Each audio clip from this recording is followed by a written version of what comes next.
Welcome to A Hunter's Guide. This week we cover goblins, wretched little things of all shapes and sizes, freaking coming out of the woodwork, these little things, motherfuckers. But first, Ragnar, grab a bottle. It's time for our segment of Answers or Shots. Okay, before we do that, I've been waiting since last week when I had to abruptly leave. Goblins! Okay, we're good.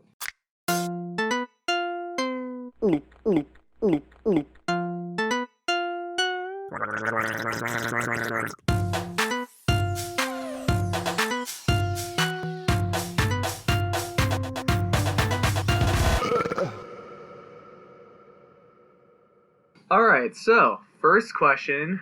Ragnar, you want to go first? Well, I guess I have all the questions. Yeah, so. I was about to say, you kind of have to Yeah. read them out. Well, I didn't know if you wanted me to answer it first.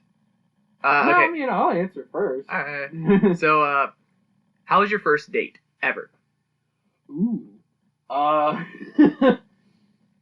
Ooh, okay. My first date, it was my freshman year of high school. Mm-hmm. This was when I was still living in South Carolina. And I took a girl named Jess on a date. I took her to, I think it was Applebee's. Yeah. And then we went and saw a movie. That's also the night that I first experienced a tit job. Nice. Still not sure exactly how that happened because, like, through the whole date, like, it just felt like she really, really wasn't into me. Yeah. And then after the movie, I got up out of my seat, waited for her to, get all of her stuff so we could leave. And as soon as we're walking out of the movie theater, she immediately, like, grabs my arm, like, hard grabs my arm and fucking pulls me back and just starts making out with me. I'm like, what the fuck is going on? Because at this point, I'm still, like, 235 pound-wise. Yeah. Yeah. So I'm still a little, fat, pudgy shit. But I mean, she made out with me. We got back into my dad's car. I was driving. Okay, I didn't have my dad come fucking pick me up. No, I borrowed his car. But I took her home, and her parents weren't there at all. Like, they were visiting family or some shit. She was like, you want to come in? Sure. Got a tit job, woke up the next morning, went home. Nice. Dated her for like another 3 months and then broke up. Nice. My first date was probably around 7th grade. Really? Yeah. Holy shit. I started dating early, but I never moved. I didn't have sex till like senior year though. So like I had sex in middle school. Yeah. I mean, I've had plenty of like other shit, but like I didn't go all the way until senior year. I was like the happiest fat kid though, because I was getting laid all the time, and I don't know how. I was told I was intimidating because everyone thought I was constantly having sex, so I was the sex guru who never got laid. That is a shitty way to live. I know. How the fuck did you deal with that? Blue-balled. Constantly? Constantly. Oh, God. You just went into the bathroom and winked one out into a hanky? Is it? Nah, I just showed off my dick to, I guess, further intimidate people. You just, like, whipped it out whenever you could? No, I just, like, every time I'm giving a presentation, a lot of people get uncomfortable having a boner. I'm just sitting there with, like, my fucking hips pushed forward, just like, let's fucking go. Present thine bulge. Teacher comes up to me afterwards, you mind staying after class? Hell yeah! Does this mean I'm gonna get a blowjob from the teacher? Yeah, so first date, 7th grade, obviously my parents have to drive me. I meet her at the fucking movie theater, and I just remember we walked around because we got there a little bit early, and I'm being a fucking dumbass trying to, like, make her laugh the entire time, just, like, jumping in the bushes, doing parkour dumb shit. I'm just literally being an idiot because it's fucking middle school years. Well, yeah, that's kind of what you're supposed to do. Yeah, and she was into it, so fuck it. Eventually we get into the movies, and all I remember is playing with her tits the entire time. Just the entire time. You don't even remember the movie, do you? I don't remember the movie. I remember so focused on grabbing them titties. We did this every week for probably a year, and a week, and you were just grabbing her tits the entire time. Just playing with her tits, and I would have gone further, but she was cheating on me, so I was just like, no, fuck you, I don't know where you've been. I'm just here for the tits. Wait, so you knew she was cheating on you? Oh yeah, my friend would come up to me afterwards, and she was like, and he would be like, yeah, everybody in that class has played with her tits, like, today. Wow. And I'm just sitting here like, well, I don't care about her, but, free tits. I mean, yeah. Yeah. And she was getting frustrated that I wouldn't go further, and I was just like, listen, don't cheat on me, and I'll do it. See, I don't understand, people like that. And this isn't going for just girls. This is girls and guys. Yeah. There is always going to be that one extremely slutty person in any, graduating class or singular class. There will always be one. Mm-hmm. Whether it's the super popular bitch who's just fucking all the jocks or the girl that nobody really pays attention to and just says, fuck it, I'm just going to fuck anybody. Yeah. This girl's dream goal... Or a guy trying to get a blowjob or something. Yeah. This girl's dream was to become a stripper. I think that says a lot. Are you serious? Yeah. What was her stripper name? I don't know, but she wasn't good at it. Crystal Dust? I think that's close. I think that's close. Oh my god! It sounds familiar, so I think you're pretty close. You know the fucking website where you can generate your own stripper name by putting in your name and a few other things? Yeah, but I was given my stripper name pretty early. You know what I got? No.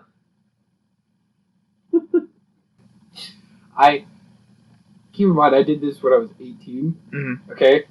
I went onto the website, put in everything it asked for, and it came out with Dusty Goldman. Nice. Oh. Dusty Goldman. See, I was a stripper for a band, and they gave me the name Sparkle Wolf. I'm sorry, what? Yeah. Okay. I got nothing for that. I really have. Yeah, because you know how sometimes they have background dancers or background strippers. Yeah, we thought it'd be funny if we had a male one. So. Interesting. I don't know why I never thought of that for any of the bands that I was in. And we agreed that if we got bigger gigs and more money, it would become every song I would strip more, and the last one I just dump a bucket of blood on me. Well, alrighty then. I mean, it was heavy metal. Yeah. So I mean, our main final act thing was our last show. We had our lead singer come on stage in the. Have you seen Borat? Yeah. Okay, so you know that Speedo thing that he has that's a G-string thing? Yeah, he wore that on stage, and just that. Oh my. Just that. And stage dive. Yeah, you can see where the stripper pole used to be in here. Yeah, I know. I can tell. Yeah, I got really good. Gymnastics help. How many people used it? During the orgies or afterwards? Oh, God. I don't want to know about your parents' fucking orgies. Well, I mean, it's a valid question. You asked how many. I'm talking about, people that came over here for parties. Oh, for my parties? Yeah. Okay, per party, probably around 10. Really? Usually guys. Why? Funny. Dude, fuck that. I want to see some titties on there. Yeah, you're telling me. I'm not arguing with you. You sound so disappointed. I'm not arguing with you at all. Okay, what's the next one? Have you ever said the wrong name during sex? Yes. Abso-fucking-lutely. Yes. No, when I was with my ex... No, yeah, it was my ex-boyfriend, Luke. Yeah. Yeah, I called him Josh. Oh. Which was the guy I was fucking before I started dating him. I want to say when I was fucking Anna, I said Shay. Is it wrong that when I fucked you know who, I said Rachel's name? Yeah. You know, if I ever fucked you know who, then maybe I would have like said the wrong name. I mean, you did twice. Before we dated. Yeah, I hope you know she doesn't even consider you guys to have ever dated. I know, which is bullshit. I know. Considering she was living in your house, sleeping in your bed, eating your food. And making me take her out. Exactly, yeah. No, that's dating. People, if you do that to somebody, you're dating. If you say otherwise, you're a fucking cunt. Yeah. Alright, so next question. Have you ever have you ever stalked somebody on social media? No. Currently am. What? We won't get into it. No. Now we have to get into it. Who is this? It's people from my past, like people who like one of them used to be a family friend that I felt a connection with when we like growing up, and then during my parents' divorce we were forced to stop talking. And now it's been so many years that it's just weird to try to rekindle. Dude. And the other one is just like someone I was talking to while I was dating Anna, who we both agreed we like each other, but we're both in relationships. So if we're gonna wait till, you know, if we're ever single, we'll talk, but we stopped talking. Is she single now? I have no clue if she even lives here. Text her. Grow some balls. I want to get my shit together before I talk to anybody. Okay, yeah. I don't want to talk to somebody and be like, if you go into a relationship right now, I might have to drag you off of somebody from, like, stopping you from killing them. I mean, just besides the fact that I have a lot of issues because of past relationships now. I mean, both of us do. Imagine me bringing someone into this room. Oh god. No, don't do it. Yeah. Especially since you don't have a fucking HDMI cord for that TV. Where it's 20 degrees, where the TV doesn't work, where I'm surrounded by boxes, and the bed is just one little fucking square. Yeah. No. I mean, you could try it. Yeah. Oh, and for anybody listening, I live like this because I refuse to unpack until I move out. Which is fair. I didn't choose to move back in here. No, you got kicked out. And I'm just waiting to find a place, really. Yeah. Wolf got kicked out of his old place, which is... For bullshit reasons. Yeah. Like, nothing to do with me. Your fucking landlord was a drunkard asshole. Yeah, and it had nothing to do with me, which is even more bullshit. And nobody's even living there now. Nobody? Nobody! I pass it fucking every time I go to Walmart. You never see, like, cars there or anything? No. Dude, what the fuck? I don't know what the fuck happened. Okay, last question. Describe your first time experiencing oral. Ooh. Shit, that would have been 7th, 8th grade. On a playground slide. There were no kids around. For any of you dirty motherfuckers thinking that, there were no kids around. There was nobody around. It was nighttime during the summer. We were just hanging out. We ended up at the elementary school that both of us, and we just started hanging out at the playground for like 4 hours. Yeah, it took me a while to come. Because out of all my years, all of my sexual experiences, I've never had worse head in my entire life. Holy shit, it was like stuffing my dick in a cheese grater. Oh, no. Yeah. Because, no. Okay, you understand the premise of, you know, sucking somebody off, right? Yeah, I know how to suck dick. You fucking... If a girl's getting your head, you don't want her to use teeth. Yeah, absolutely. This bitch used teeth. I knew somebody who liked braces as well. Yeah. For extra texture. Fuck that. I can't do it. I can't. If somebody...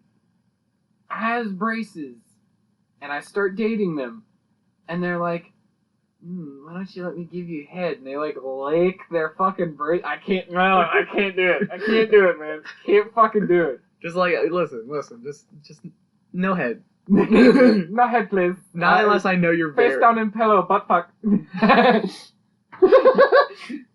I gotta be very careful with my little me. You know, there's only like 3 or 4 times I've actually like fucking face down, like put somebody's face in a pillow and face down fuck them, because I just couldn't fucking look at him. The rest of the time it was like normal sex. And nice. I usually just turn off the lights. I normally have like a lamp or something on because... Oh, I meant for the ones I don't want to look at. Oh, shit. I never thought of that. I literally just had their face in the fucking pillow. And the funny part is, the first time I did that, they were just like, wow, I've never done it with the lights off before. And I was like, really? No one's thought of this, really? Dude, are you kidding me? When I was in, shit, where was it? It was Dominican. Mm. When I was there, I got laid twice, and I was only there for a week. And you're goddamn right, I went out and found that pussy. Okay, so since we have a lot of pages, let me answer this question so we can get into it. Okay, so my first time experiencing head, probably 5 years old, maybe 4. What? Yeah. What? I'm sorry. What? Yeah. So I was at a family event, and before we continue, did you get your dick sucked by somebody like a bunch of years older than you? Yes.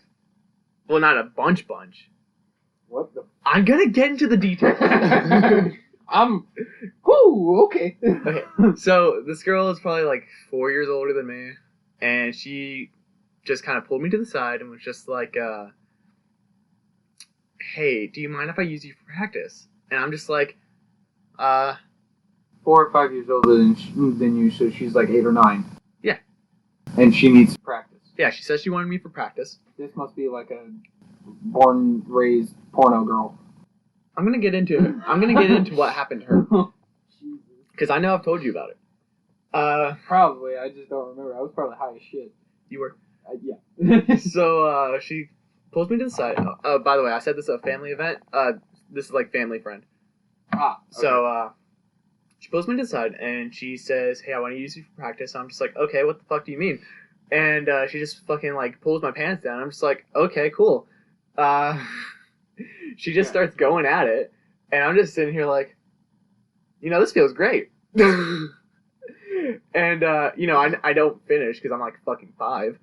You can't come when you're 5. It definitely sped up my fucking puberty though. Because, most people don't start till like middle school to ejaculate. I started 3rd grade. Jesus Christ. Because I learned what porn is. Oh. So she's going at it. After like maybe 15, 20 minutes, she's just like, thank you. And then leaves. And I'm just sitting here like, thank you. I'm just sitting here like, alright. I get home later and I'm just sitting here like, that felt amazing. I need to look up what that was.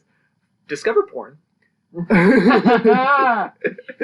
And never undiscovered it. Became a ritual from then on until, probably I graduated and my libido slowed down. And so what happened to her is she became a porn star. I'm getting to it. I'm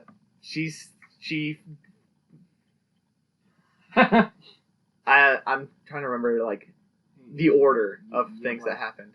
So no. So she was taking medication for her like issues with her brain, which caused her to be horny, and that's apparently what explained that. Oh. And so it just kept getting worse and worse with every new medication. And so I think a year later I find out she gets AIDS. What? And then another few years go by and I find out she's now a prostitute. And then I think 2 or 3 years ago I find out she got killed by her pimp. God damn. This bitch went downhill from the start. Oh yeah, she's never been great. Also, I saw her like maybe 7 years ago, and we were talking about it, and she was just like, thanks you for letting me practice. I really don't like cum. I just like head, and I was just like, yeah, no problem. And all I can think is just thanks, I really like head, but I don't like cum. The fuck? And I'm just sitting here like, if you didn't have AIDS, I would ask you to fucking go again. Yeah, no, fuck that. I'm not catching an STD. Nope. I've had before you tap. I've had close calls. I'm keeping it close.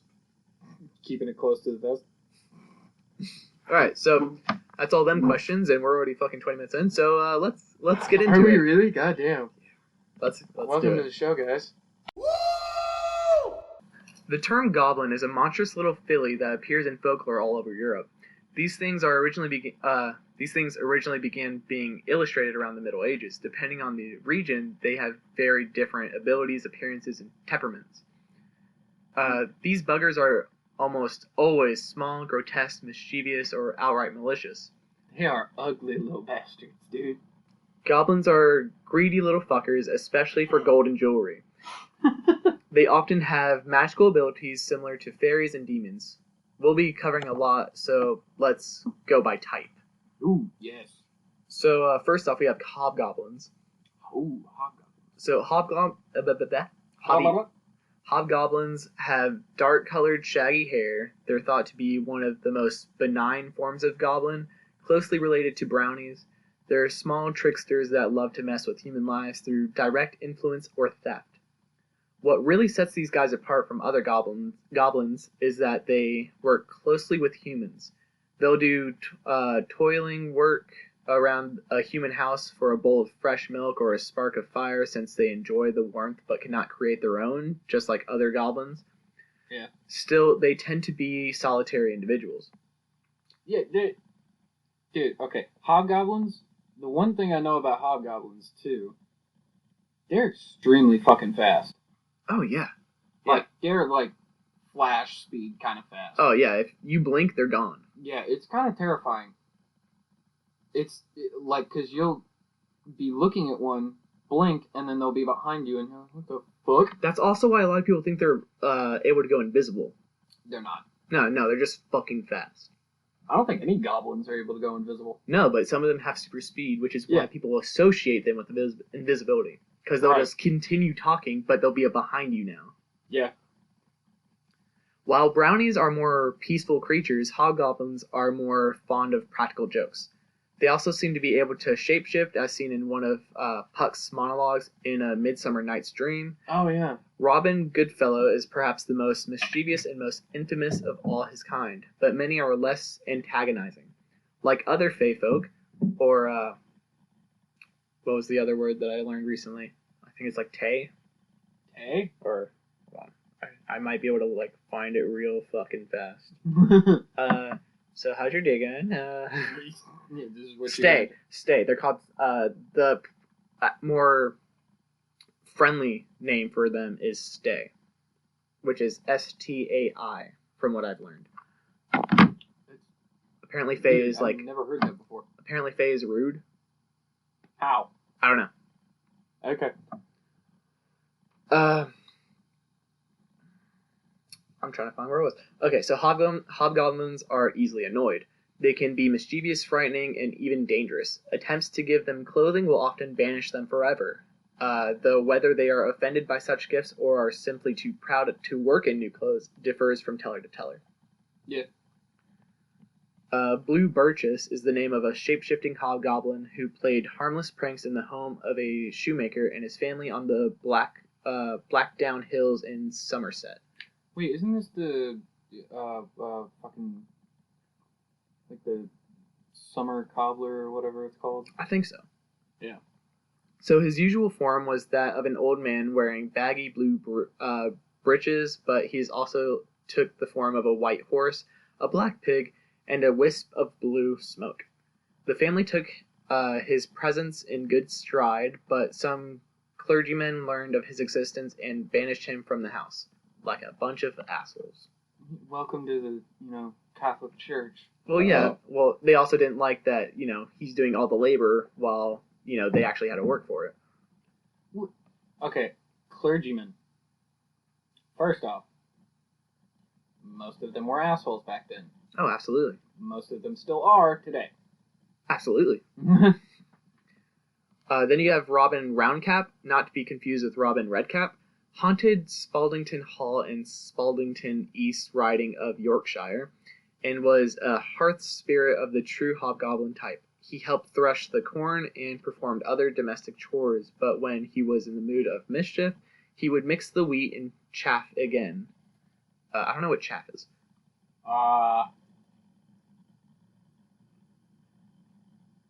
Shit, I'm blanking. I can't remember. Yeah, I don't know. He would also kick over the milk pail and extinguish the fire like a jerk during the winter. With milk? He would kick over their milk. Why would you waste all that milk? He's just being rude. He's basically being Loki. Yeah. God of mischief. Mm. So he's said to have been confined in a well for a stipulated number of years through the prayers of 3 clergymen. This well is known as Robin Roundcap's Well. And I'm pretty sure you can still go there. Well, you said Yorkshire, right? Yeah. That's like north of London. Yeah. So if you want to go find it. Yeah, go for it, man. Yeah. Help him out. He didn't do anything wrong, really. I don't think he's in there anymore. Those clergymen probably gave up after like 100 years. Yeah, but you don't know how long their thing lasts. That's true. So, Dobby is another term for a hobgoblin in Lancashire and Yorkshire, according to the folklorist Elizabeth Mary Wright. You said Dobby? Dobby. That's also the name of Harry Potter, yeah. Yeah. No. It's the name of the goblin who works for Harry Potter's uncle. Yeah. Sirius Black. Mm-hmm. Or worked for. Yeah, worked for. They fucking did. Mary Wright, especially on the... okay. So, much like the Bogart, a Dobby's pranks may become so troublesome that a family decides to move elsewhere, only to find that the Dobby has followed them. One version of this tale involves Robin Roundcap. However, one Yorkshire Dobby, or Hob, lived in a cave and was noted for curing children of the whooping cough. Dobbies could be just as industrious as other hobgoblins and brownies, which led to the expression, Master Dobbs has been helping you, whenever a person has accomplished more work than was expected. The Botchan is a Scottish domestic hobgoblin that is mischievous and belligerent, but also very helpful when the need arises. The Botch... Well, hang on. In true Scottish fashion, they have a drunk goblin. Oh, absolutely. So the... Okay, I see how to pronounce this, but I want you to pronounce it. What is it? B-W-B-A-C-H. B-W-B-C-H? B-W-B-A-C-H. Wabbitch? The Bubak, or plural is Bubak Cod, is a Welsh domestic hobgoblin that will perform household chores in a return of bowls or cream.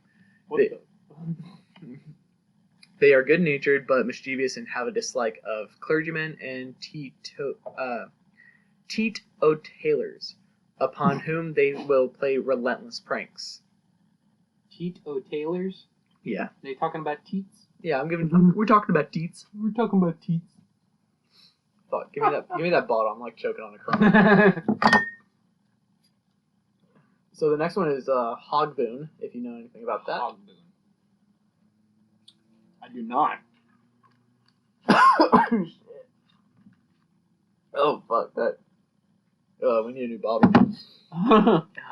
Captain Morgan getting old, man. Getting fucking socky. Getting Jim socky, bro. These Hogboons. These guys are the absolute most benign form of goblin. So much. I'm drunk. Fucking up all over the place. I'm today, fucking drunk. You fucking white girl wasted, bro. So much so that it constantly debated if these guys are even goblins. But for now, they are. You can find them on the lands of Orkney near mounds on the edge of farms. They watch over the farmlands and take care of the families occupying the lands by bringing them luck with their crops and health. But be kind to But be kind to these folk. If they feel mistreated, they tend to turn the luck foul. Dealing with these goblins, it's best to treat them kindly and share your land with them. And no, that does not mean nab them up and take them to your land. The bad luck they can bring can cause your land to run barren or even for a person to fall deathly ill. Bro, we need to make a deal with one of these motherfuckers. Right? Where do we find a fucking... Oh, wait, I just read where we get a hobgoblin. Oh, shit. Alright, let's go. Or not hogboon. Hogboon. Is that like a type of baboon, too? Hogboon? Get that nice ass over here. Get that fat, swollen, exterior pink ass. What the hell is that, Uranus? Oh, it's blue? Oh, you the king, bitch. God damn, I found one that's a rainbow. I've never understood that. Like, do you earn a blue ass? I don't know. Like, how does your ass know to turn blue? I have no idea. Or it's like it starts turning and they kill you off. It's like, no, you're not allowed. Oh, we don't want them blue asses. Only one each. Only one each. Oh my god. Dude, I seriously don't understand it. I don't think I ever will.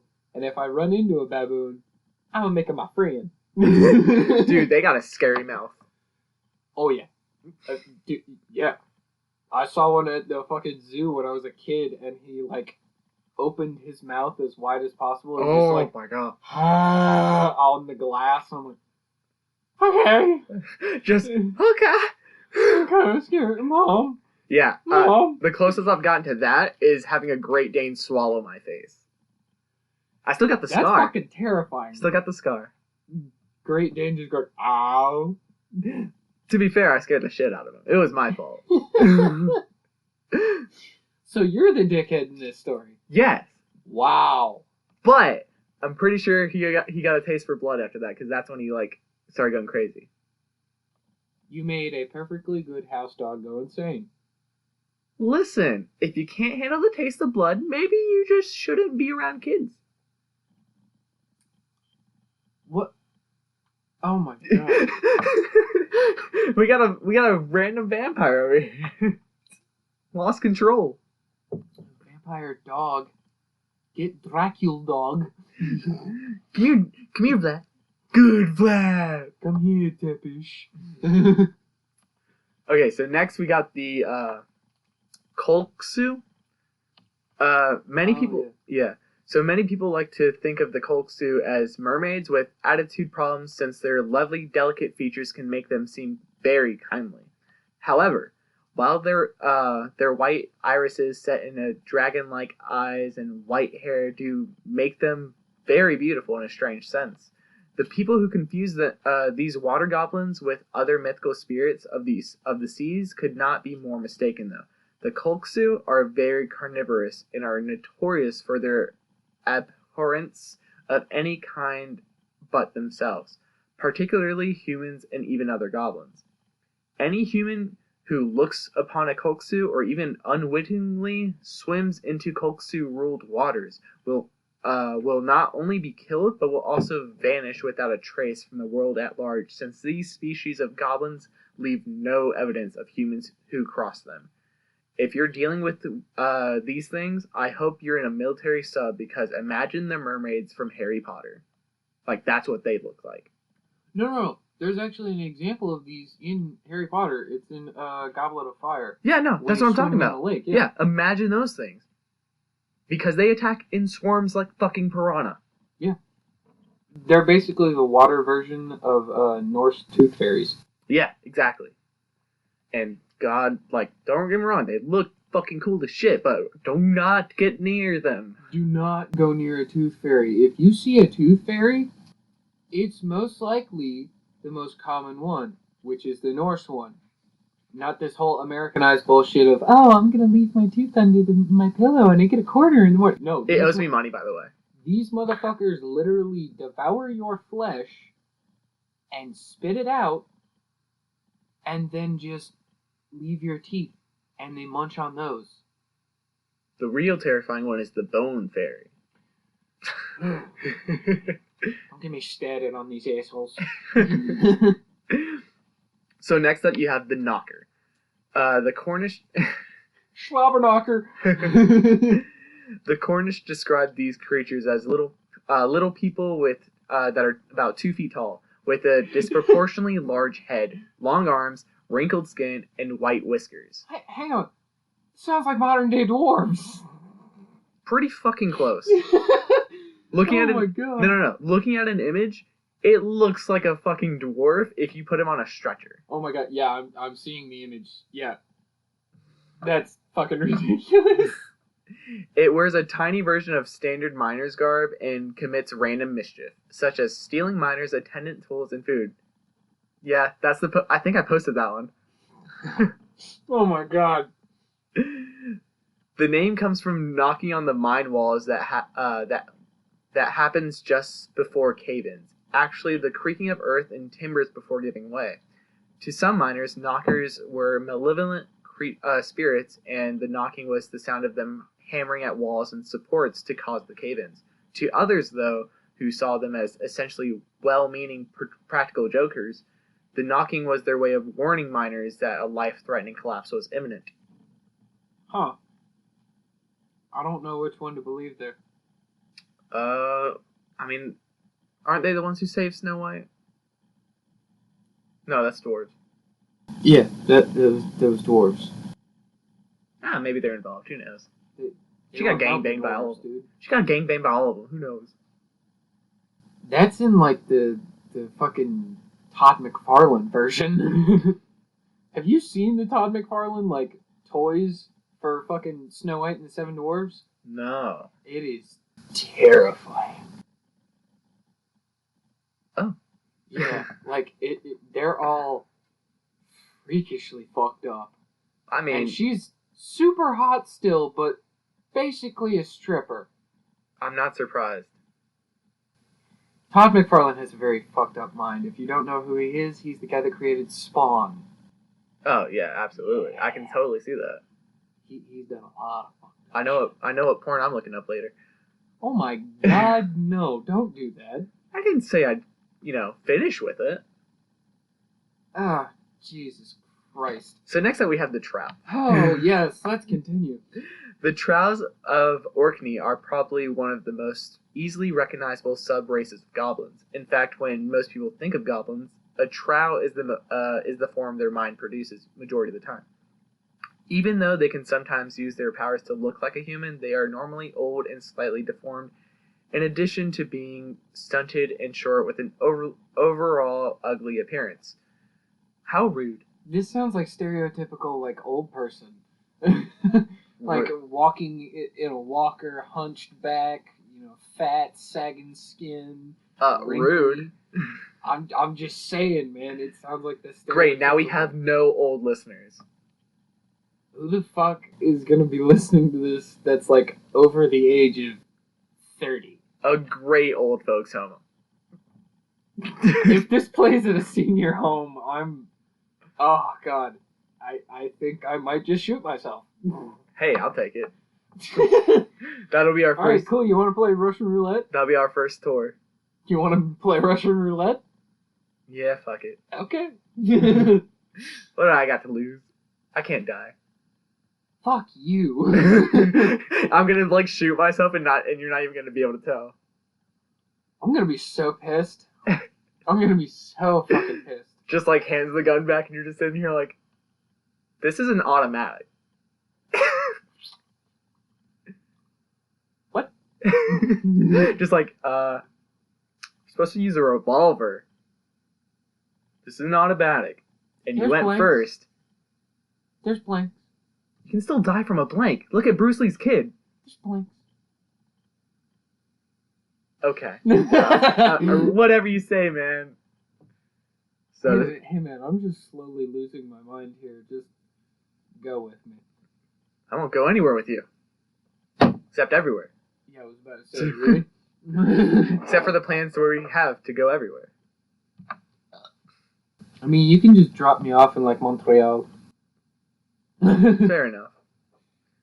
After we see the rest of the world. Yeah. At the very end. Actually, no. No. Just drop me off in Norway. Fuck it. It's Norway or the highway. Oh my god. I want to kill you. Trouts are considered to be Trouts are considered to be nocturnal as well, to the point where they are never seen in the sunlight. However, their outside appearance at night are rare since they are invisible to most humans. Their earthen mound dwellings are said to be spectacular sights to behold, as they are covered in gold and silver, and only the finest of food and wine is served there. I'm sorry, could you repeat that first part? Earthen? Earthen-bound. Earthen? Shut the fuck up. Trouts prefer to visit human homes at night, shuffling near the evening fire and playing mischievous tricks on the homeowners. What is with all these fucking... They're all little assholes. Yeah, I guess. That's the simplest way to put it. They're all gigantic, floppy assholes. That's a gross image. It's considered... What, you never thought of, like, a pink sock when it comes out of the sock? I've seen it. I'm good. Oh my god, dude. It's considered taboo to speak about the trout. Oh, fuck. Wait. I'm sorry, what? We've been talking about them this whole time and you just now got to that part? Hey. That should have been, like, numero uno. Just wait till we get to the fucking episode on Z, the demon. Why? Why would you even say one letter of his name? Because we're gonna eventually say it 100 times. You know what? Fuck it, Zozo. I'm tempted to say it all 3 times. But I already have a portal down here. We're good.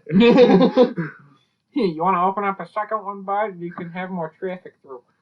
Oh no! Just have them facing each other and just constantly keep going back. No, just have like one guy in the bar, and that's one toll booth, and the other one right here. Oh my god! And that's another toll booth, and you have to people have to pay to go in and out, including demons. I'm the Crossroads demon. Yeah, you're the asshole. You want fortune and fame, kid? Cool. Hand over your wallet. So it's considered taboo and considered bad luck to catch sight of them. To hear one speak was thought to be auspicious. Trouts traditionally have a fondness for music, and folk tales tell of their habit of kidnapping musicians or luring them to their dens. They venture out of their trowy nows, or their mounds. I don't know why that's the name. Trowy, nows. The way that you were saying that just say it sounded like... I'm gonna be honest, my eyes completely blurred over while I was reading it. I'm the stoned one, and you're... blind. Yeah. But they do this solely in the evening, and often enter households as their inhabitants sleep. Trouts are generally inclined to be short, of stature, ugly, and shy in nature. Just like me. You pathetic waste of skin. It's not my own skin. Huge butt? Huge butt? So next... Bend Overson? So next we have the Tengu. The name Tengu means heavenly dog in Japanese, since they like to take the form of a dog-like Chinese demon called Tiangu, even though they prefer to have a bird of prey-like appearance. They are probably the best known of the yokai, which is the classification of all supernatural monsters spirits in the Japanese folklore. The Buddhists of the area long believed them to be harbingers of death and war and disruptive demons. However, over time, even Buddhists softened toward these Asian goblins to think of them as guardian spirits of the mountains, who should be feared for their sometimes dangerous nature, but still respected. I've dealt with these assholes before. Holy shit. If you go up against one, you might want to make sure you have, at least 7 very well trained guys or girls. I mean, this thing is a pain in the ass because as soon as you walk into its den or base, whatever, it immediately starts attacking. I mean, it's nothing different than every girl I've dated. You have a very fucked up sex life. Yeah. Can't argue with that. I'm starting to think our first stop has to be Amsterdam now. Just so you can get a legal, regulated, tested prostitute. I'm just saying, I'm against paying for it, but if you pay for it, that's on you. I mean, I'll pay for it. Okay. Just as long as you pay for the weed. Deal. Bad. These are the Japanese goblins, and they tend to live high up in the Japanese mountains or within their forests. Their appearance differ from other forms of goblins because they have the features of a dwarfish, grotesque goblin bird. These goblins are considered guardian spirits of the mountains and are meant to be respected. This form of goblin is more so of on the evil side compared to the other forms of goblins because they can do more than simply disturb or annoy the humans on their mountain forest. These are the goblin children fear. These are the goblins children fear the most because there is a high probability of a tengu stealing them away, or they can possess their local Japanese residents to the point that they can go mad. It is best for you all to respect, to not disturb these goblin forms, because my God, they're a bitch. So they have this legend about them taking kids. Yeah. It's kind of like changelings. Yeah. I want to say that they are the reason that changelings are associated with goblins. Because I know anytime I've heard of a changeling, it's always a goblin stealing the child for them. Yep. They're all bastards. Every goddamn one. The lot of them. Except for what was it called? The Boohart? The second one. Boohart. No, the Hogboon. Hogboon, yes, the crazy goblin baboon. Yeah, the one that'll just feed you. It's nice to have a friend. You're my best deputy. What? Excuse me, bitch. Okay, so next up we have the Bogart. Ooh. This may be the goblin that your children speak of. These are the goblins that reside in many family homes, often residing in this secluded areas such as attics, closets, and cupboards. They take pleasure in disturbing the residents of the household and often with their presence to be known by scaring the adults and children. Mm. So, yet another example of just tiny little assholes. Abso-fucking-lutely. They have a huge affinity towards the children, and many children go missing because of these creatures. It is best to lay out your course of action first when dealing with these forms of goblins, and then initiate your plan. There is a good solid way to keep goblins away from your house, though. I found it out many years ago. It's you take 4 drum bones of a chicken, and then you make them into a triangle. You get the head of a raven and tie it in between the triangle, in the middle, and then hang it on your porch. And have it just kind of facing towards the road. Huh. Okay. Or the front of your house, whatever. Yeah. Because then it'll build a wall around your house that they can't get into. Huh. Never heard of that.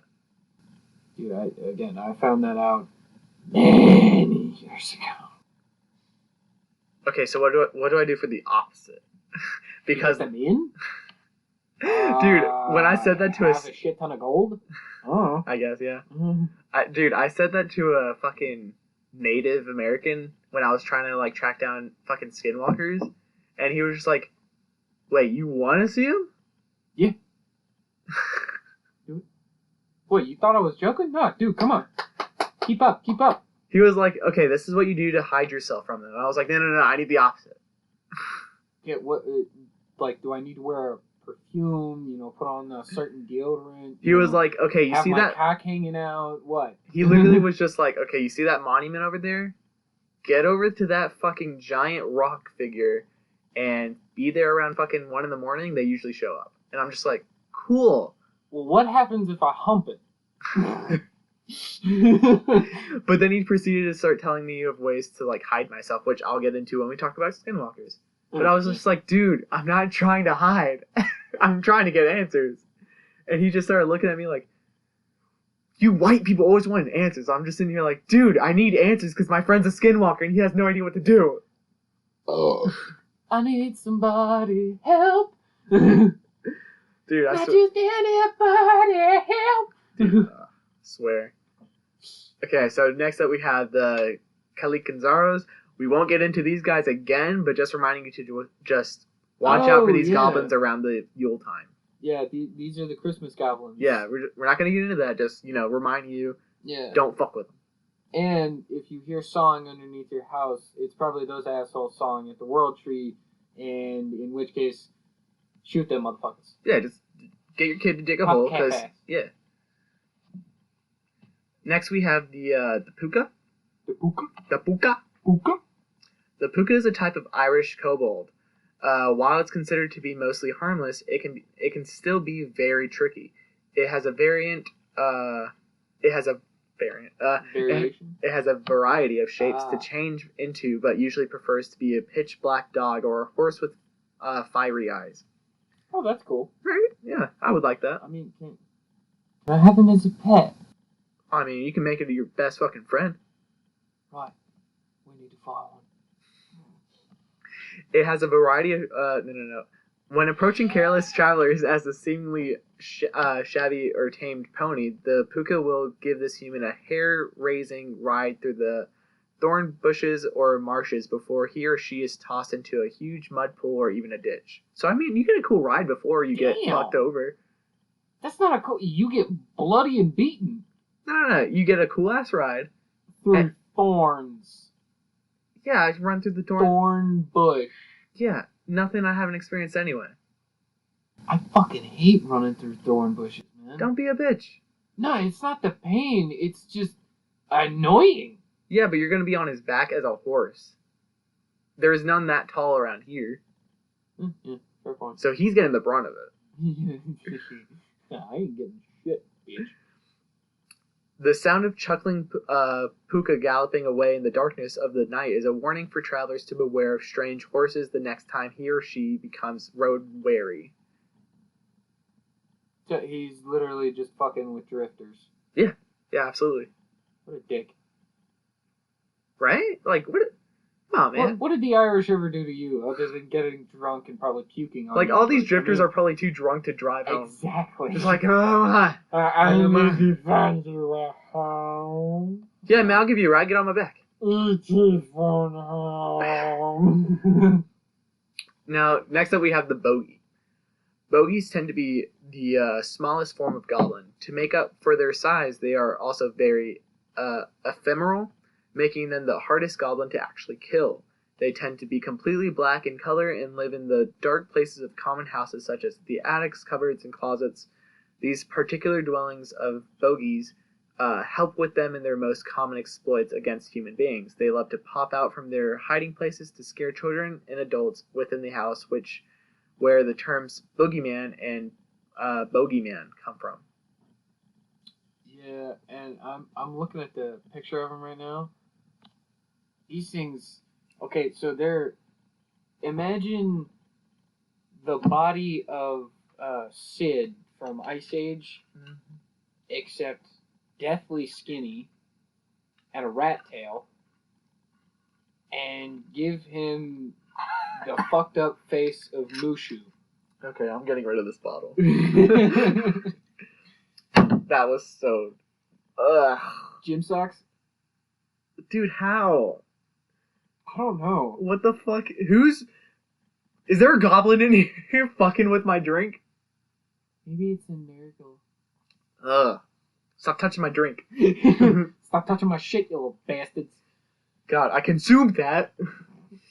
I drink out of this almost every night because I have crippling depression. Okay, don't throw all my info out there, goddamn. Jesus Christ, man, I was joking, but shit, if you're doing that every night, we need to have a talk, and I need to take you to rehab. Doesn't smell like goblin piss. How do you know what goblin piss smells like? Have they pissed on you? How do you not? How do you track them? You're the dog in this relationship. I track their scent. They piss. I've never seen goblin piss. They piss. In your walls. I've seen goblin shit. It is disgusting. Hey, man. You tell me you can shit without pissing? I've never smelled like... I've never gone and got... Like, stuck my fucking nose in it and got... Oh, God. You make it sound like you can't smell a shit from across the room. What? You make it sound like you can't smell a shit from across the room. Shut up. Look, okay. Everybody in my fucking forensics class in high school thought I was bullshitting when I said I can smell shit from literal miles away. And we walked out of the classroom to go outside because we had like decaying pig feet or whatever, or pig hearts in containers.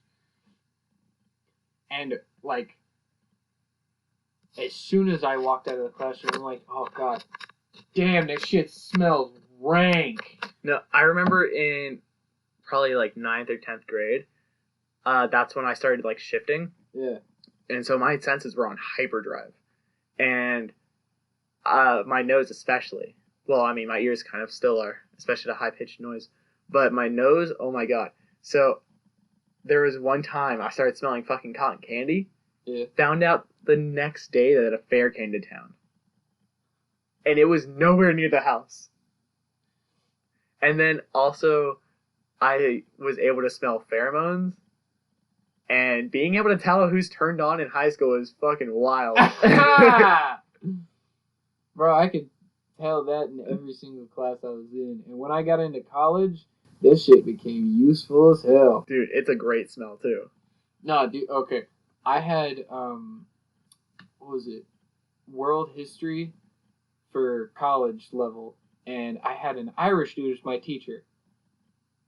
Like, straight off the boat Irish. Yeah. And the girl that was sitting behind me, oh my God, dude. She had a vibrator in her vagina in the middle of class. And every time she was, like, about to come, she would literally grab onto my shoulders and just fucking, like, grip in. And I'm like, oh! Lady, after class, you get fucked. No, I remember one time I was talking to my friend, and I told her at the time like what was happening because she was really into the paranormal and shit. And suddenly I just stopped talking. I just smelled the air, and I'm just like, "Are you wet?" No. It was very much like I could trace who it was, and I just looked at them, looked to the teacher, looked back at them, and I was like, I think the teacher is like fingering herself behind the desk. Oh my God! Oh Lord, no! This is a hot teacher too. Bro, okay. I will have to confess something. You fingered yourself? No. I did fuck one of my teachers though. Oh man. Yeah. It was my English teacher. Hey, mine was an English teacher. Miss B was so fucking hot. My Spanish teacher tried to have sex with me, and then I met her kids. Yeah, the teacher that I fucked was like 25. Oh yeah, I think like fresh out of college. Oh, mine wasn't fresh out of college, but she was still pretty young. I don't think she was 30 yet. Bro, I went over to her house for private tutor lessons. Holy hell. With age comes experience. Yeah. My Spanish teacher came up to me while I was out in public at a bookstore, and no. She like gave me like a really warm hug, and then her fucking husband comes out from around the corner, and, and I'm just like, "Hey, how you doing?" And then the kids came, and I was just like, "All right, so I gotta go." Yep. Bye. I'm out.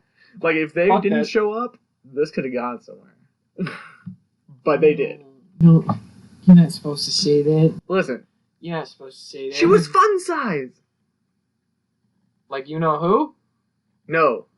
Like actual fun size. Actual fun size. Oh, okay. Like 90-pound, barely reaching like my chest, fucking like. Oh, fuck toy. Oh yeah. And I'm not saying that to be sexist. It's like an inside joke. Also, we know some of you like that. Yeah. So next up, we have the kobold. This type of goblin is mostly found in Germany. That explains so much. As similar to other goblins, the kobold prefer to be household spirits that either take care of or disturb their German residents. These are considered to be more ambivalent goblins because they can either perform simple household chores or play mischievous, malicious tricks if treated unkindly or insulted.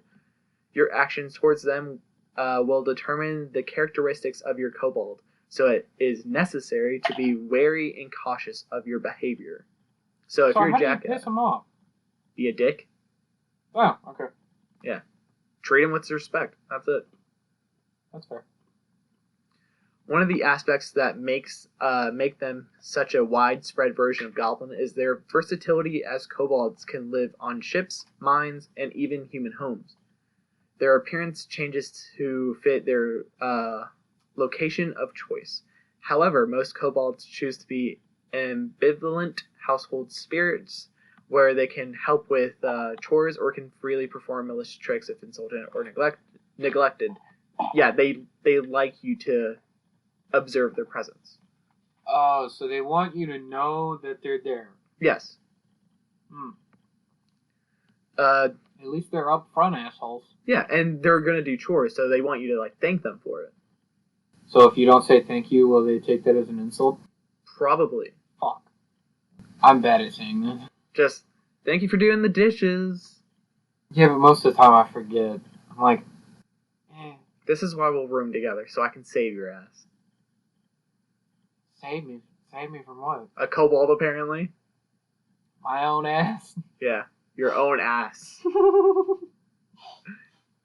My ass is hunting me, y'all. Oh my god. He got a shotgun. The ones who prefer to haunt underground mines are more notorious. The elemental metal cobalt comes from their name since miners used to blame the troublesome and even poisonous nature of the normal arsenic-filled ore in which cobalt resides. Despite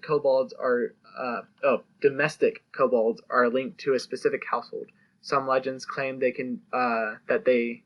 every house has a resident kobold, regardless of its owner's desires or needs.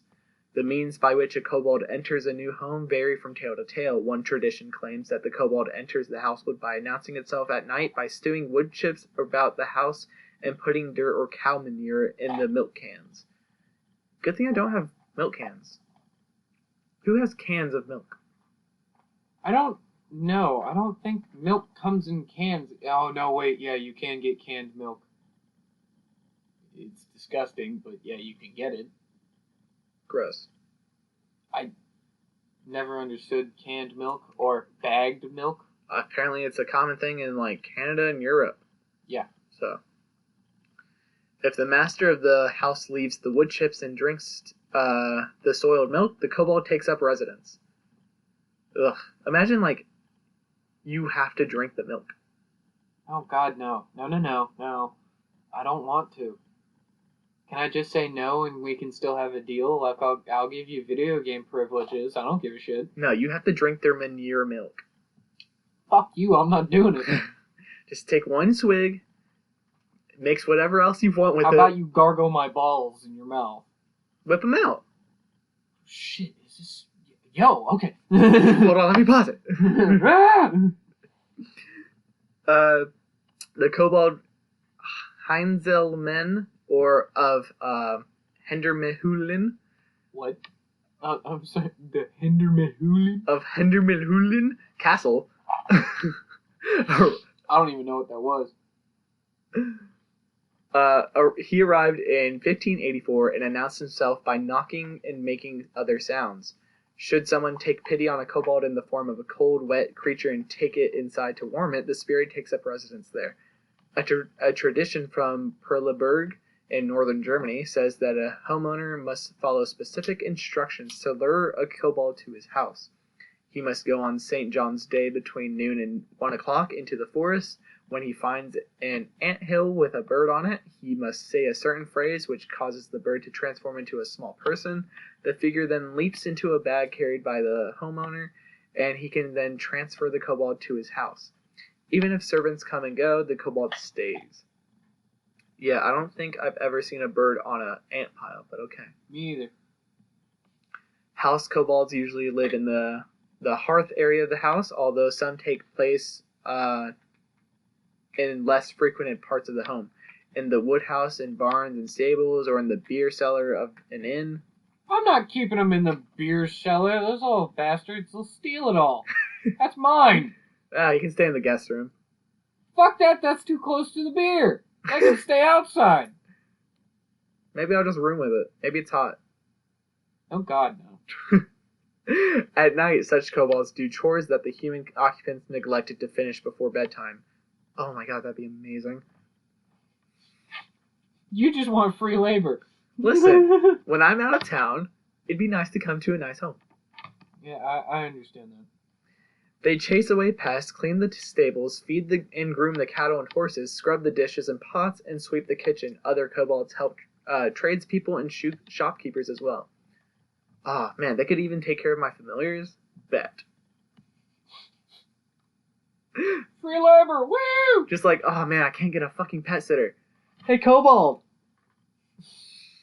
Hey, buddy. Can you help me out? Yeah, man, I got you. You have to pay him? Just acknowledge his existence. Okay. Alright, man, I'll here's the remote to the TV. Have fun. Here's a hot dog. Pizza rolls are in the fridge. But only a handful. I hate it when people tell me that. Listen, he's supposed to be tiny anyway. He should be fine. So, I want to eat the whole goddamn bag. A kobold can bring wealth to his household in the form of grain and gold. However, kobold gifts may be stolen from the neighbors, according to some legends say that gifts from a kobold are demonic or evil. Nevertheless, peasants often welcome this trickery and feed their kobold in the hopes that it continues bringing gifts. A family coming into unexplained wealth was often attributed to a new kobold moving into the house. Kobolds bring good luck and help their hosts as long as the hosts take care of them. Imagine getting grain as your form of gold in a city house.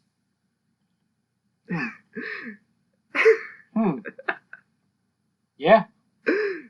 Yeah. Just great. Everyone gonna think I'm farming in the city. I mean, it's, not unfeasible. I mean, it's just weird. It'd be hard to explain. Also, what do you even do with grain? Where do you go? Sell it to a baker. Where's a baker? Atlanta. You're gonna have to take me. I don't know. If we get a kobold that gives me grains, you're gonna have to take me. I prefer gold, but okay. You just want money. I want to not worry about work and focus more on hunting. I know you do. In return, the family must leave a portion of their supper or drink to the spirit and must treat the kobold with respect, never mocking or laughing at the creature. A kobold expects to be fed in the same place at the same time each day, or in the case of the Hutchin, once a week and on holidays. One tradition says that their favorite food is grit or watered gruel. Tales tell of kobolds with their own rooms. The kobold Heisenman had his own chamber at the castle, complete with furnishings. Were any of the furnishings ever messed with? Like, did they ever move? We're gonna go with yes. Were they covered in dust? I mean, yo dusty ass. I was never there. You were drunk. I played the fifth. I don't know what the hell you talking about. You were drunk, don't worry about it. How the hell did you know? I tossed you in. What an asshole. Holy shit. I'm supposed to be traveling the world with this asshole? Listen, be funny.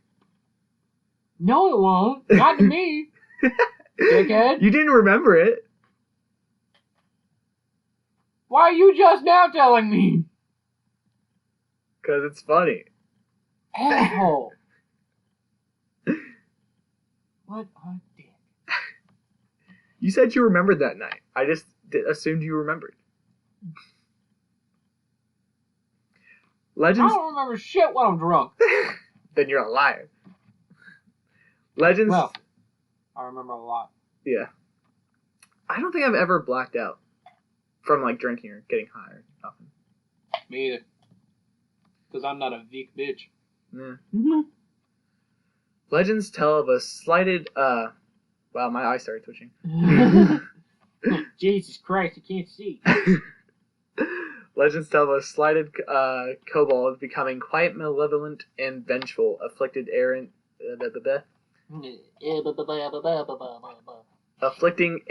hosts with supernatural diseases, significant disfigurements, and injuries. Their pranks range from beating the servants to murdering those who insult them. These guys sound fun. I want to hang out with them. Right? A virtuous house has a productive and helpful kobold. A vice-filled one has a malicious and mischievous pest. If the hosts give up those things to which the kobold objects, the spirit ceases its annoying behavior. Ooh. Ooh. So if it's in like the house of a drug lord, it's not really going to help him. No, it's going to be a fucking asshole probably. It's going to do all his drugs. Dude, imagine a coked out fucking kobold. That sounds like a nightmare. To the drug pin. Dude. I know what to do to the drug pin! Oh, God, no. Folktales tell of people trying to rid themselves of mischievous kobolds. In one tale, a man with a kobold-haunted barn puts all of the straw onto a cart, burns the barn down, and sets off to start anew. As he rides away, he looks back and sees the kobold sitting behind him. It was high time that we got out, it said. A similar tale from Kopenik tells of a man trying to move out of a kobold-infested house. He sees the kobold preparing to move out with him and realizes that he cannot rid himself of the creature. The lord of the Hundermehulin castle disliked Heinzelmann and tried to escape by taking up residence with his family and retinue elsewhere. Retinue? I'm just reading the script, goddamn. Revenue? No, it says ret. The fuck were you writing? I don't know, I might have had a stroke. Oh, that happens often. Shut up. I'm just 80 years old. Nevertheless, the invisible kobold traveled along with them as a white feather, which they discovered when they stayed at an inn. It turned into a feather. Why? Discreet. I don't think so. Oh god, that feather's fucking taunting me. No, it's like, why the fuck is there a feather here? Why the fuck is there a feather here? I mean, it's in your luggage. By the time you open it, it's too late. I don't want that either. I don't want that little fucker in my luggage. You're not gonna know till it's too late. I'm gonna set my fucking luggage on fire. You're not gonna know till it's too late. I'm gonna do it. I'm gonna know. You just never travel with luggage anymore. Why do you retire from me? I can easily follow you anywhere and be where you are. It is much better for you to return to your own estate and not be quitting it on my account. You see well that if I wished it I could take away all you have, but I am not inclined to do so. That is very threatening of a fucking kobold to say. Yeah, that's like borderline. Alright, let's start extorting this fucker. Let's get all of his money, all of it. And then we'll ditch him. It's like an angry ex-wife. Or a current wife. Ooh. Yikes. Exorcism by a Christian priest works in some tales. The bishop of Hildesheim managed to exorcise Hodekin from the castle. Even this method is not foolproof, however. When an exorcist tried to drive away Heiselman, the kobold tore up the priest's holy book, strewed it about the room, attacked the exorcist, and chased him away. Insulting a kobold may drive it away, but not without a curse. When someone tried to see his true form, Golderman left the home and vowed that the house would now be as unlucky as it has been fortunate under his care.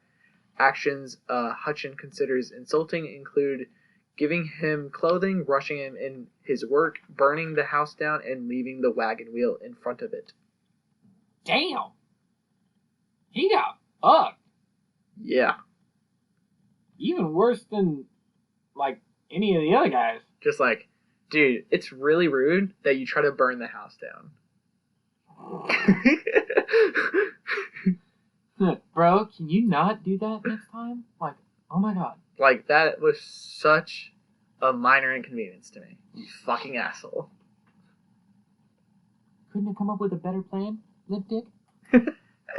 God, just imagine a fucking kobold coming up, limp dick bitch. Yeah. Not knowing what the fuck 2 + 2 is, bitch. Long titty, no neck, rubber having ass, bitch. Oh my god.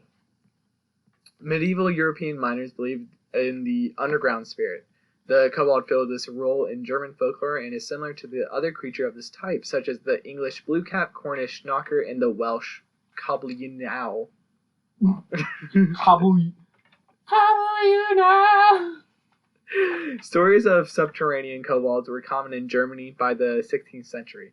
Superstitious miners believed that the creature to be expert miners and metal workers who could be heard constantly drilling, hammering, and shoveling. Some stories claim that the kobolds live in the rock just as human beings live in the air. Legends often paint underground kobolds as evil creatures. In medieval mining towns, people prayed for the protection for them, or from them. They were blamed for the accident cave-ins and rock slides that plagued human miners. One favored kobold prank was to fool miners into taking worthless ore. For example, in 16th century miners sometimes encountered what looked to be rich veins of copper or silver, but which, when smelted, proved to be a little more than the pollutant and could be even poisonous to them. These ores cause a burning sensation to those who handled them. Miners tried to appease the kobolds with some offerings of gold and silver, and by insisting that the fellow miners treat them respectably. Nevertheless, some stories claim that the kobolds only returned such kindness with more poisonous ores.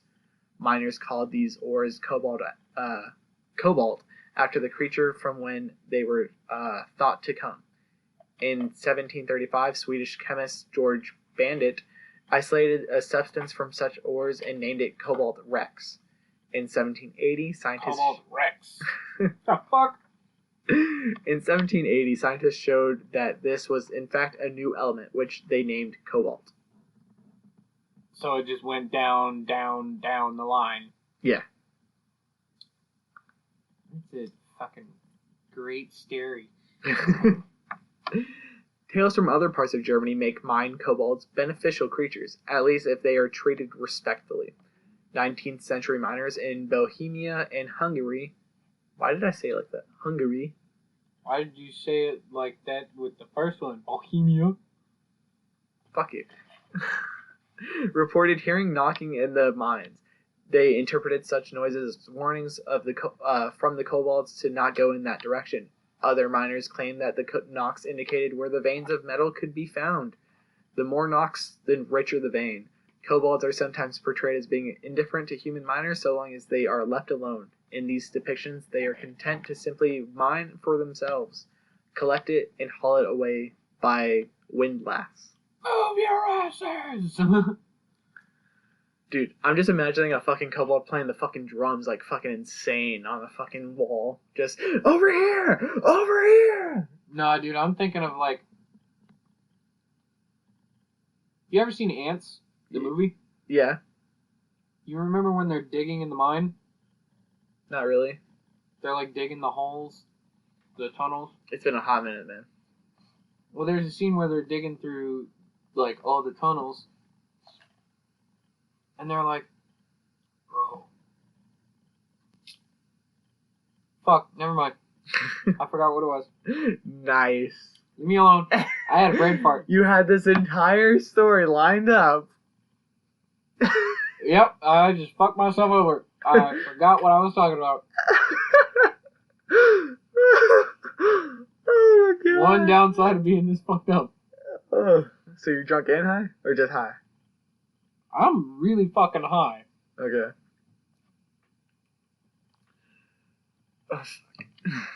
The Clabbertonman is a... The Clabby Turban. It's a long name, man. Is a creature from the beliefs of fishermen and sailors of Germany's north coast, the Netherlands, and the Baltic Sea, and may represent a third type of kobold or possibly a different spirit that has emerged with kobold traditions.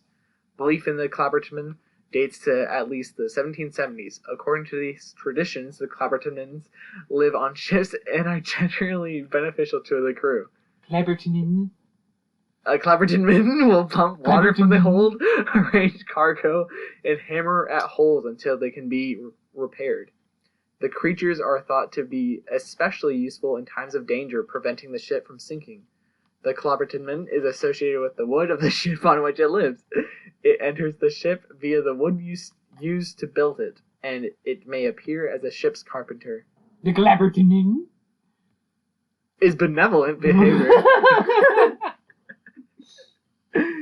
The Clabberton... God damn it, motherfucker. Clabbertonin. I can see you fucking gesturing every time I say it, too. I don't know what you're talking about. I haven't done a goddamn thing. Well, the Clabbertonmans benevolent behavior lasts as long as the crew and captain treat the creature respectfully. A Clabbertonman will not leave its ship until it's on the verge of sinking. Clabbertonmans... See, now he's just doing it on purpose. Motherfucker. I got like 8 more of them. 8 more of what? Clabbertonmans. Oh my god, why? Whoever wrote these notes is a jackass. Oh wait! Clabbertonmans are easily angered. Their ire manifests in pranks such as tangling ropes and laughing at sailors who shrink their toes. I don't think anybody understood that because you were laughing too hard. Okay, I'll say it again. Hold on. Ooh, my head hurts. The Clabbertonmans are easily angered. Their ire manifests in pranks such as tangling ropes and laughing at sailors who shirk their chores. Dude, you skip a chore and a noose just falls on your head. That's fucked. Right? I'd do it though. Dude, everybody misses chores. At least some. Okay, but on a ship, it's very necessary to keep up with your chores. That is true. The sign of a Clabbertonman is an ill omen, and in the 19th century, it was the most feared sight among sailors. According to one tradition, they only appear to those who about to die. Another story recorded by Alette claims that the Clabbertonman only shows itself if the ship is doomed to sink. What'd you throw at me? A pistachio. Alright, you Clabbertonman. God damn it! We're all gonna die. Oh my god. God, fucking no. Where the fuck did that go? It's right there. It's one that's closed completely. Wait, you can't open this? No. Give me a hammer. What? The hammer's over there. Oh my god. Teeth of steel, bitch. Christ. Ugh. Where do you think you going, bitch? Going to piss. Okay. Shit. So that's all the goblins I have. Gerblins. Goblins. Gerblins. So here are some tips to deal with them. If you only suspect a goblin is residing in your house, but the goblin has not caused any considerable disturbance, then I suggest waiting it out. Goblins are nomadic creatures, and if they do not find your household to be to their liking, they may move on their own accord. I find that interesting because most of the things that we've talked about have always been like they'll follow you no matter what until they are done with you. They will follow you. Well, these are like if they really like you or really hate you. Well, no, if they really hate you, they probably just continuously follow you until the day you die. No, I'm saying if they really like you or they really hate you, they're gonna fucking just jump on your ass. Oh, yeah, that's true. And then how they fuck you is up to that. Yeah. It's a good old-fashioned fucking. But if you're, like, indifferent, they're not comfortable, but they don't really give a shit, they'll just leave. Oh, well, shit. Can we do that instead? That one sounds way easier. And less stressful. I doubt that's with every goblin, though. That's probably only a few. Yeah, I was about to say, I doubt every one of them is so generous and kind. No, they're all mischievous little cunts. Yeah, I was about to say, they're all dickheads. They are all massive, mushroom-shaped dickheads. I imagine for the mischievous ones, it's, if their pranks don't affect you, then they're just gonna leave. What's up with this guy? We're not getting a reaction. Oh, yeah. It's because he killed Tony. Well, shit, let's get out of here. What about Rocco? Fuck him, let's go. If the goblin has chosen to reside in your household, there may be some negative emotions within yourself or someone in your family that is making the goblin gravitate towards you or your home. By whatever means, you must first work on bettering yourself as an individual. This will bring back some good to your home and eradicate the goblin altogether. I like that plan. You just have to go to therapy. And for you, you just have to not kill your therapist. Or fuck him. Oh, come on. That takes all the fun out of it. The fuck am I supposed to do? Get better? I'd rather just get free sex. Okay, but now you have a kobold.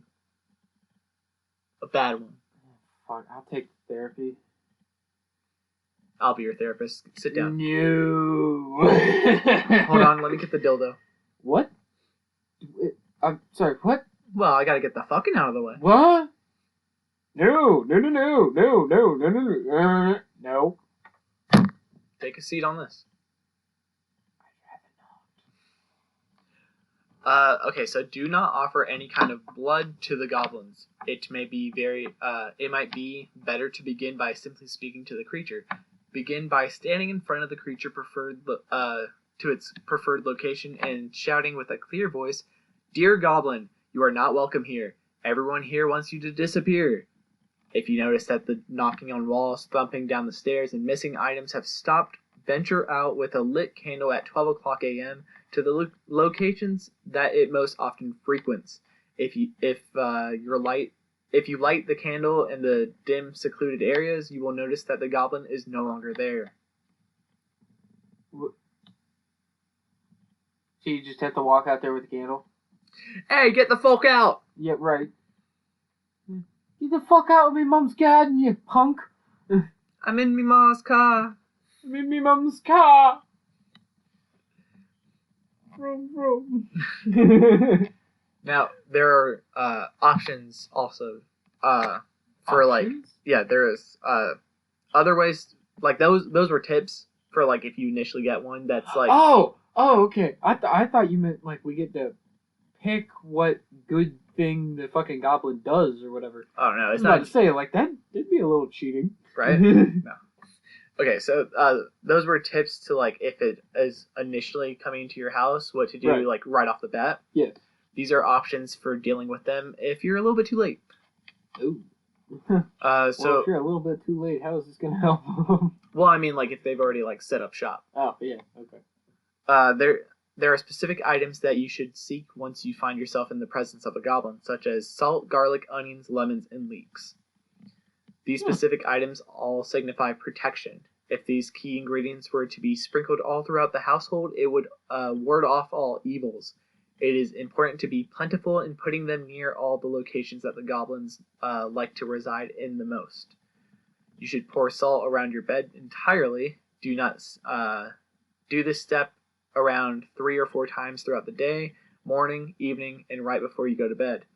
Hold a single lemon and a single head of garlic with you at all times. You can reuse the same lemon or garlic head for up to 2 weeks. You should put together a bouquet of leeks in vases around the house. Put them on all your cabinets, tables, and desks before the goblins, or because the goblins often like to climb on these. Buy lemon-scented candles and light them up at night. You can also buy lemon-scented spray and spritz all your rooms pretty much. Yeah. It is similar to putting a cleanse around the house, and more likely or not, the goblins would not bother to fight off this cleanse. So, like, saging the house? Yeah, for goblins. Oh, okay. Saging for goblins. Sweet. Goblins stay away from items that signify good within the world because it indicates that their end is near. If they sense that these items are near, they simply would move out on their own accord because there is no evil for them to make. However, if they have direct contact with a lemon, leek, salt, and or garlic by touching or eating it, they would be appalled, shriek in terror, and disappear into the air, thus ending their existence. Damn. So they just, like, blink out of everything? Yeah. God. Damn, I'd hate to be that guy. Just poof. Painfully. The next option is salt is an extremely vital element in keeping a goblin out of a room. You should sprinkle a line of salt that is around 5 feet long in front of the door of the room that you want to keep the goblin out of, and then light 2 candles at the end of the salt line to finish it off. Do this step around 12 o'clock a.m. because it is still dozing off. It will step out onto the salt unaware and then disappear. Do this process to all the doors in the household so that the goblin has no other option but to step out onto it. This option should kill off the goblin entirely, and you can often intertwine it with option 1 and do both of them for maximum protection. It's like going to the car wash. You want option 1, 2, 3, or 4? Do you want all 4? Well, there's no 4, but we do have one more option. Goblins are not fond of animals, and it's because animals have keen senses when it comes to detecting these types of creatures. It might be unclear as to how they are capable of doing so, but the introduction of an animal such as a grown dog or cat may ward it and even possibly scare the goblin away. So basically you need Scooby-Doo. Yeah. Roll, Raggy! Goblins! Goblins! Let your dog or cat explore the house entirely, and if its ears perk up when passing the goblin's location, it will sit itself in front of their location for a majority of the day. If it paces back and forth in front of its residence, then it means that the goblin is close to waking up. This will be around 12:30 a.m. or to 1:30 a.m. To ensure your pet's location, hang a garlic clove around its neck. Once the goblin steps out, your animal is prepared and will either grab it by its neck or jump onto its back. If taken outside, the goblin will be so shocked or fearful that it will never come back to your residence again. If you are choosing to follow this step, then it is necessary to create a strong loyalty towards your pet, so they selflessly devote themselves to protecting you, their caretaker, and all the residents within the home. Thus, large animals are able to defend their households and aid in chasing away the goblins within. That, like, all I'm able to think about is mine, and they would not protect me. No. No. Maybe the black cat. Not Maybe. even. Not even. Yeah. Literally, they have looked at me and said, "Yeah, there's a ghost. Handle it," and then turned over and went back to bed. Wow. And I'm just sitting here like, why didn't you fucking tell me when it first came here? And they were just like, I was asleep. I don't care. They literally just looked at me like, cuz? Like, bruh.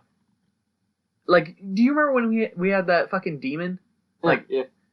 And they just didn't care? They just rolled over? Yeah. All of them? Yeah. Motherfuckers. Yeah. Lazy little shits. Bro, that's what they are. They're supposed to be my fucking... Yeah. They're not real helpful. Right now. This is why you charge up your familiars. Feed them bacon.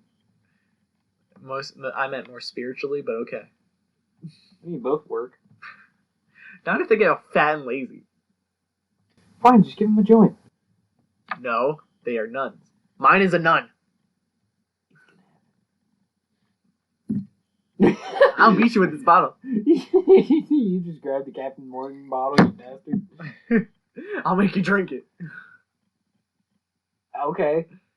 It tastes like feet, so good luck. And, It's gross.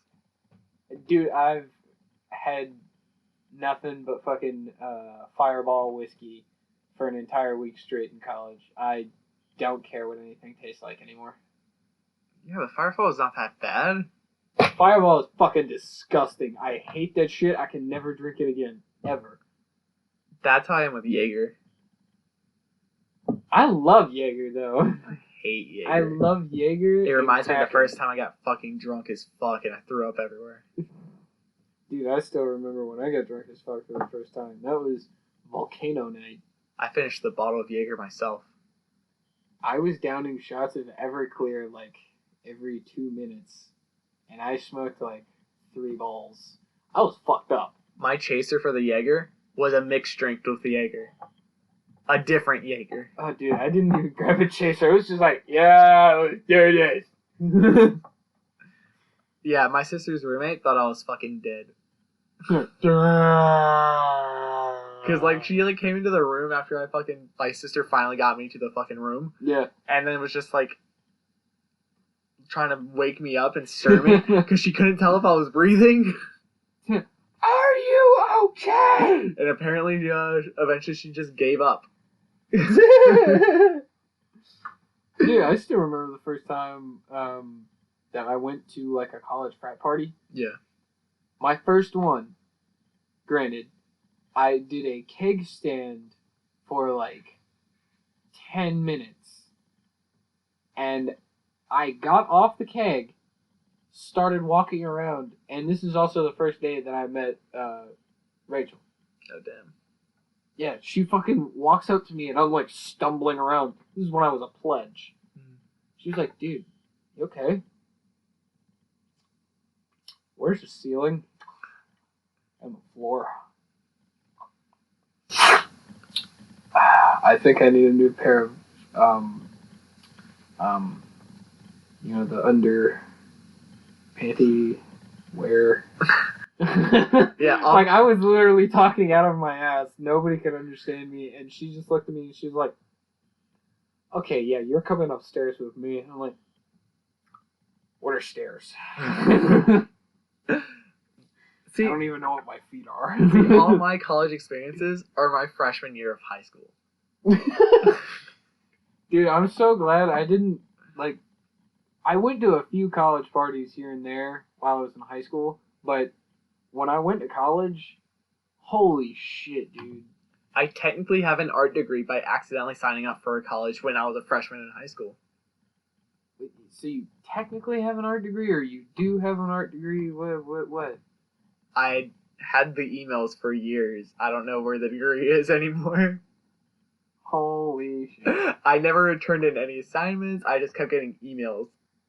For 4 years, I got emails of just, hey, your assignment. Hey, your test. Hey, here's your diploma.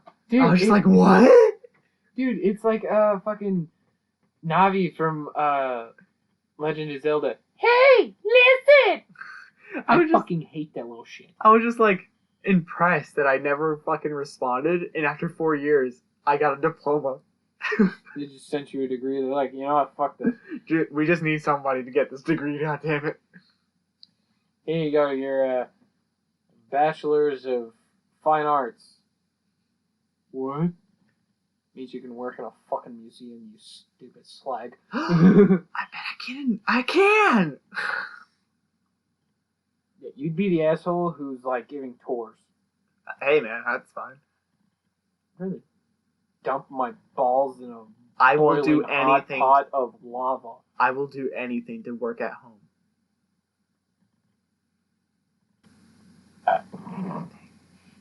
Anything. Good luck. You pay me and I'll do it. That does not mean he is selling his body. I'm not against it.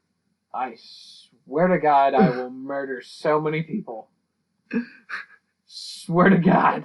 Dude, So many. I'm so tired of like not having any time to myself because I'm always traveling with work. Well, yeah, because your boss is a dick. I haven't had a job that doesn't travel since high school. Every one of my jobs, I haven't had to travel. At first, I was like, "Oh hell yeah, I get to travel and see the world." No. When you travel, you see nothing but a hotel and the job site.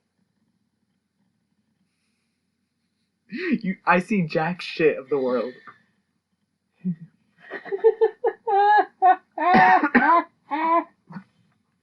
I feel really bad now because I've been to so many different places. I've technically been fucking everywhere. I don't have any experiences though. I mean, I have been to New York, never seen the city. I've been to New York. I've been to California. I've been to Washington State. I've been to Colorado, Texas, Tennessee, Florida, South Carolina, North Carolina, Mississippi. I've been to everything on the east side, everything on the south, from Florida all the way to California, a couple European countries, and a couple of the islands south of Florida. I've only got a few European countries. I've got France, Ireland, and Norway. That's it. I don't really remember much of anything up north. I just remember it was really peaceful. Oh, I like Europe majority of the time. Yeah. That's majority of the time. There's plenty of of the time. countries that I was just like, this sucked ass. This place sucks donkey dick. Why did I come here? Give your balls a tug, you tit fucks. Okay, but probably should get back. Yeah. But okay, so and yeah, if you want any more stories than the ones sprinkled in, then find them yourself. Because holy shit, this There's was so a lot. We are almost at an hour and 45 minutes. Jesus Christ. I don't have any stories of my own with fucking goblins that I can recall. What about you? You mentioned like one. Anything else you want to add? Okay, if you're in the Greek area, and if you go into like the Pantheon or any of the old ruins, don't fucking touch anything. If you touch it, there'll be a heap of goblins waiting for your ass. I know from experience, because I touched one of the urns. It took me 10 years to get rid of them. Oh, is that how you learned the thing? Yeah. Huh. Well, damn. I hate every single one of them little bastards. So much. Damn. I just want to kill them all. Go Goblin Slayer on their asses. So you said you only learned that recently? Did I meet you when you were still dealing with them? No, this was 2-3 lifetimes ago. Ah, Yeah. okay. The only thing I can think of to add is if you know how to talk to a fucking archangel, hit me up because I really need to talk to one. He's been trained and trained and trained. It just goes straight to voicemail. Dude, for real. You would think that fucking Gabriel would talk to you since you fucking have a fucking tightness or whatever. Yeah. Or, you know, Raphael would fucking answer my call considering he fucking butt-dialed me. Yeah. Fucking assholes. Angels, man. They all assholes. They should know me. Answer the fucking phone. Dad? Why don't you text me? Well, that's all for this week. Why didn't you come back from the gas station? You dumbass. He ain't coming back. Follow us on Instagram at a.hunters.guide or ahg.ragnar. Send in some tips, suggestions, questions, or stories to our email at ahuntersguide@yahoo.com. Send us some donations at our Patreon or PayPal at ahuntersguide. All proceeds go to the equipment and maybe some merch if we get enough feedback. Or just check out our page at pod.co/a-hunters-guide. Join us next week when we cover our next horror. Hunters, signing out.